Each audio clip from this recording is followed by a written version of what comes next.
Why don't you kill your brothers? Let it go. Hey! Don't go down on me for that! Is that cheap shot, huh? Sucker punch! You just have to come in my face. Sucker punch Hillstrands! Enough. Did you hear what he said? Enough is enough. That is a scene from the Discovery Channel hit, Deadliest Catch. You don't want to be standing close to the edge when you're having that kind of brawl. The new season's about to premiere, bolder and better than ever. If you're a fan of this show, you know how dangerous crab fishing is, as the captains battle it out for millions of dollars worth of crab in the Bering Sea. It is an extraordinary sight. But this season, it was darkened, really, by tragedy, and the fleet lost one of its own, Captain Phil Harris. Which was a very sad event for the families and the friends and for everybody who's been watching the show all these years. Our next guests are two of the stars of Deadliest Catch, brothers Jonathan and Andy Hillstrands, and they join me now. They're the captains of the Time Bandit. Hey, you guys. Morning, Martha. How are you doing? Morning, doing good. So talk to me a little bit about this season, because this is what I read about it. It says, old allies become mortal enemies when fishing turns personal. Well, we were never friends. He was forced in on us, you know, because we're on a show together. But I finally just said, "Hey, I don't like you." Yeah. That's the way that works. Enough's enough. And that is enough is enough. Look at it. So this is the Time Bandit. And tell me a little bit about this season. What are we going to see? You're going to see we get in some trouble this year, and a lot of different things happened to us, a lot of drama. And then, you know, of course, we lost Phil, and then he just finally had it with the other guy, so.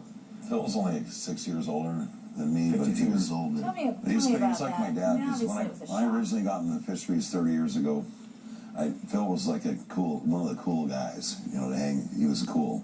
And then I got to know him about 5 years later. So about 25 years ago, we was talking, or 20 years ago, we started talking on the radio. We're fishing buddies. So that was it's the end of an icon. I mean, he's like end of an era. It's like he was an icon. He was almost like a real pirate because he had the tattoos all the way down his arms, and he had your voice, you know, and so it was just almost like he was kind of like a dad, but a friend too. And then I mean, that must have been an incredible shock for you guys. loss. He had a heart attack. Huge He had loss. a stroke, and then I was the only guy left out fishing, and Jonathan had actually flown home for a vacation, and so then they found him on the wheelhouse floor, and then they took him, life flighted him there. Then they said he was going to be fine, and I thought I was getting a call from him, and then his son called me up and said, "Dad's gone." So it's almost like the kids are like our friends, but like maybe our kids too, you know. Yeah, they're like our kids. I'm really close with Josh. I told Phil I'd take care of his kids.